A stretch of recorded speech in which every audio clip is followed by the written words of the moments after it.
My fiancée suddenly walked out of our cake tasting appointment and texted me, "I can't marry you. I need someone more exciting. You're not on my level." I told the bakery, "Cancel the order."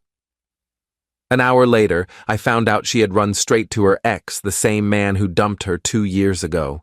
3 days later, she and her ex were both standing at my door, panicking while I'm Ethan, 31, and until last week I thought I had my life figured out. I'd been engaged to Kara for 7 months, together for 2 years total. The wedding was 3 months away, invitations sent, venue booked, deposits paid. We'd been planning our future down to the paint colors in our hypothetical house. Then she blew it all up during a cake tasting.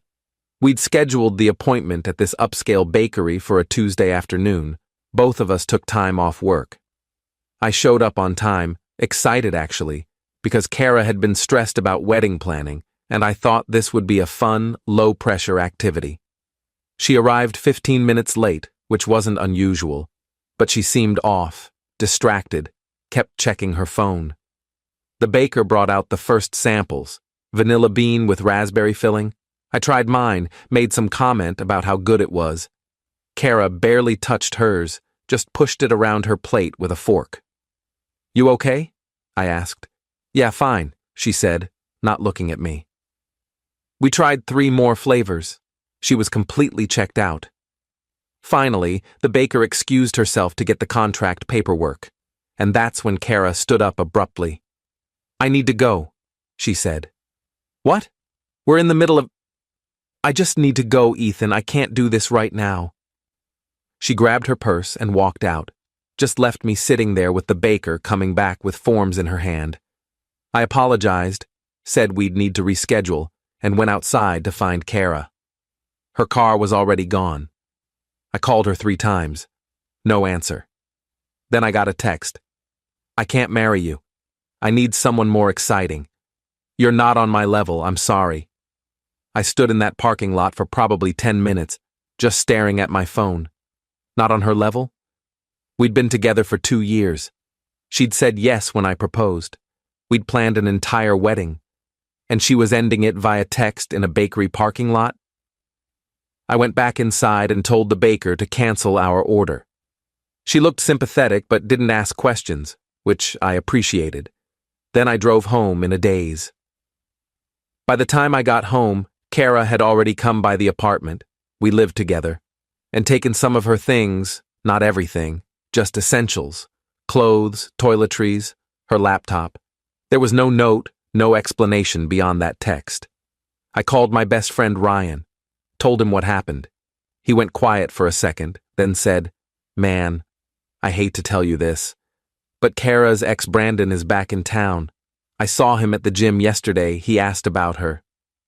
Brandon, Kara's ex-boyfriend from before me. They dated for 3 years, and according to Kara, he dumped her out of nowhere, moved across the country for work, broke her heart. She'd told me multiple times that their relationship had been intense, but toxic, that she'd grown as a person since then, that she'd never go back to that. "You think she's with him?" I asked Ryan. "I don't know, but the timing's weird." I checked social media. Nothing. Then I did something I'm not proud of.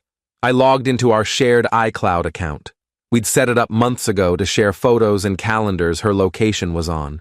She was at Brandon's mom's house. I recognized the address because Kara had pointed it out once when we drove past it. So, yeah. She'd walked out of our cake, tasting, and driven straight to her ex's place. The ex who supposedly destroyed her. The ex she claimed she was completely over. I sat on the couch for hours trying to process it. Finally, around 11 p.m., I started making calls. First to the wedding venue, canceled, lost the deposit but didn't care. Then to the caterer, canceled. Then to the photographer, the florist, the DJ. Spent 2 hours systematically dismantling our wedding while Kara was presumably reconnecting with Brandon Update 1. The next morning, I woke up to 17 texts from Kara's friends. Apparently, she'd told them I'd been emotionally distant and that she needed to follow her heart. No mention of Brandon, of course. I didn't respond to any of them. Around noon, Kara's sister Madison called me. Madison and I had always gotten along well. She was the maid of honor. "Ethan, what the hell happened?" she asked. I told her everything. The cake tasting, the text, how Kara went straight to Brandon's. Madison was quiet for a long moment. "She's with Brandon? Are you sure?" "I'm sure." "Oh my God. Ethan, I'm so sorry. I don't even know what to say. Our family loves you. This is insane." "Does your family know about Brandon?" "They know she's calling off the wedding. She told them you two grew apart. She didn't mention Brandon at all." "Of course she didn't. Madison, can you do me a favor? Don't tell her we talked. Just let this play out." "What are you planning?" "Nothing. I'm just done being the bad guy in whatever story she's telling people." That afternoon, I got a call from our landlord. Kara had contacted him asking to be removed from the lease. She wanted out completely, which meant I'd need to cover full rent or move. I told him I'd take over the lease myself. I didn't want to move. This was my place too. Then I started packing up Kara's remaining stuff, not angrily, just methodically. Boxed everything up, labeled it, stacked it near the door. If she wanted her things, she could get them, but I wasn't going to live surrounded by reminders.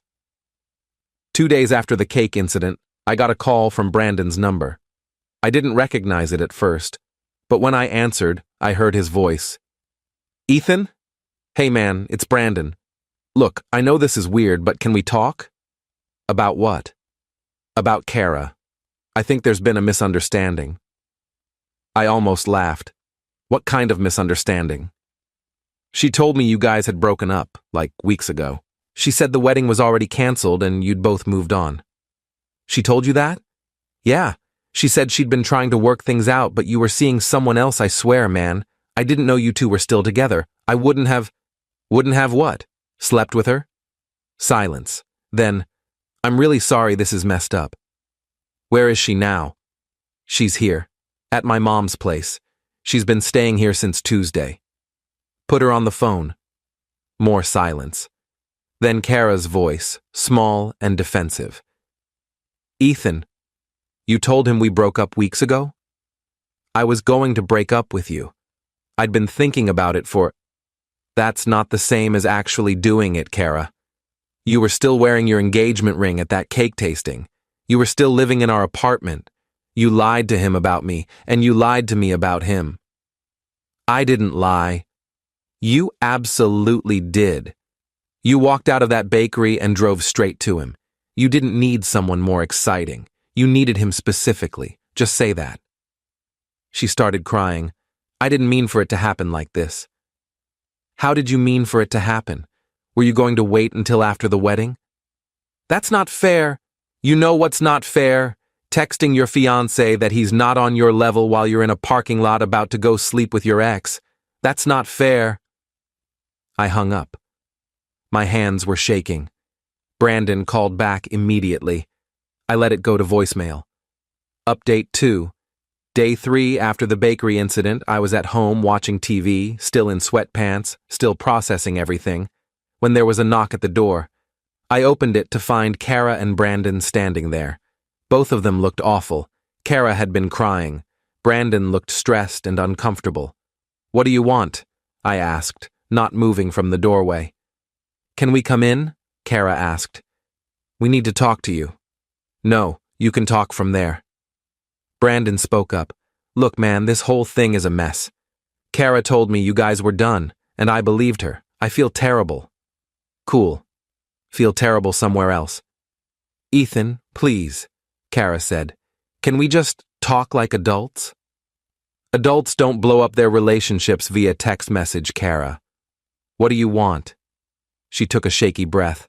"I made a mistake. A huge mistake. I got scared about the wedding and I panicked, and I ran to Brandon because he felt safe and familiar. But I realize now that I love you. I want to fix this." I stared at her. "You want to fix this?" "Yes. I know I hurt you, but people make mistakes. We can go to counseling, we can postpone the wedding, whatever you need." "What changed?" I asked. 3 days ago, I wasn't on your level. What's different now?" She glanced at Brandon. He looked away. Brandon and I realized we're not compatible anymore, she said carefully. We've both changed. It wasn't what I remembered. So you came back to me because it didn't work out with him. That's your pitch? That's not what I'm saying. That's exactly what you're saying. You wanted to see if the grass was greener, it wasn't, so now you want to come back to the safe option. Brandon finally spoke up again. Dude, for what it's worth, I told her this was a bad idea. You deserve better than this. Thanks for the advice, I said flatly. From the guy who slept with my fiancée. Ex-fiancée, Kara said quietly. Yeah, I agreed. Ex, that's the one thing you got right. Ethan, please. Your stuff is packed in boxes by the door. I'll leave them on the porch tomorrow morning. Don't contact me again. We're done. You're not even going to consider... Consider what? Taking back someone who called me boring and ran to her ex the second things got real? No, Kara, I'm not considering that. She started crying harder. Brandon put his hand on her shoulder, but she shook him off. I'm sorry, she said through tears. I'm so sorry. I know you are. You're sorry it didn't work out with him. You're sorry you have to face consequences. But you're not sorry for what you did to me. If you were, you wouldn't be here asking for a second chance. You'd be apologizing and moving on. I closed the door, stood there listening to them talk in the hallway for a few minutes before they finally left. Update 3. The next morning, I put all of Kara's boxes on the porch. She came by around 10 a.m. to get them. I watched from the window as she loaded everything into Brandon's car. Guess he was helping her move. They didn't knock or try to talk to me again. Over the next week, the full story started coming out through mutual friends. Turns out, Kara and Brandon had been texting for about a month before he moved back to town. Nothing physical until after she left me, according to both of them, but emotionally, she'd already checked out. Several of our friends felt betrayed on my behalf and cut her off. A few took her side, said I was being too harsh and everyone deserves forgiveness. I let those friendships fade. Kara's family reached out individually. Her mom apologized profusely, said she was ashamed of Kara's behavior. Her dad offered to pay back my portion of the wedding deposits, which I declined but appreciated. Madison kept in touch, giving me updates I didn't ask for, but kind of wanted anyway. The most interesting update came 3 weeks after everything went down. Kara and Brandon had a massive fight and broke up. Again. According to Madison, Brandon told Kara he couldn't trust her after she'd lied to him about me, and Kara accused him of leading her on. They were both apparently miserable. She keeps asking about you, Madison told me over coffee. Wants to know if you're seeing anyone, if you hate her, if there's any chance you'd talk to her. What do you tell her? That you've moved on and she needs to do the same. Good. Have you moved on, though? I thought about it. I'm getting there. Some days are harder than others, but I'm not sitting around waiting for her to come back, if that's what you mean. That's good. You deserve someone who doesn't need to test other options to appreciate you. Final update. It's been 4 months since the cake-tasting disaster. I'm doing okay. Better than okay, actually. I threw myself into work, started going to the gym regularly, reconnected with friends I'd neglected during the relationship. My apartment feels like mine now, instead of ours. I got a dog, a rescue named Murphy, who's an absolute mess but makes me laugh every day. Kara tried to reach out a few times, a long email apologizing and explaining her thought process, which I read once and deleted. A birthday text I didn't respond to. A message through Madison asking if we could meet for coffee to get closure. I declined through Madison. I don't need closure from her. I got my closure when I canceled that wedding and packed up her stuff. I heard through the grapevine that Kara's been struggling. Lost some friends. Her family's disappointed in her. She's in therapy trying to work through why she sabotaged a good relationship. I don't take pleasure in that, but I don't feel guilty about it either. She made her choices. Brandon apparently moved back across the country. Couldn't handle the drama and awkwardness of running into mutual friends who knew what happened. can't say I blame him, though I also don't feel particularly sorry for him. The weirdest part of this whole thing is how many people have told me I dodged a bullet. At first, I hated hearing that, because it felt like they were minimizing what I'd lost. But they're right. I didn't just lose a fiancé. I avoided marrying someone who would have done this eventually anyway. Better to find out at a cake tasting than at a 5-year anniversary I've started dating casually. Nothing serious yet, but I'm open to it. The difference now is I know what I won't tolerate.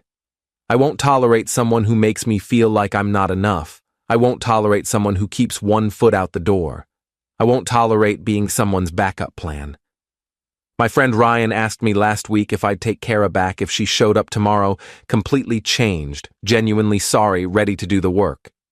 No, I said without hesitation, because even if she's changed, I've changed too. I'm not the guy who would accept that anymore.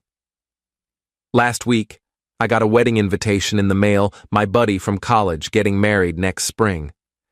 There was a time when getting wedding invites would have been painful, reminder of what I lost. But when I opened it, I just felt happy for him. Maybe that's the real sign I've moved on. I've learned some things these past few months. I've learned that someone can love you and still betray you. I've learned that closure doesn't always come from conversations. Sometimes it comes from simply deciding you're done. I've learned that the trash sometimes takes itself out, and you should let it go instead of chasing after it. Mostly, I've learned that I'm going to be fine. Actually, I'm going to be better than fine. Because I'm choosing myself now, the way I should have been chosen all along.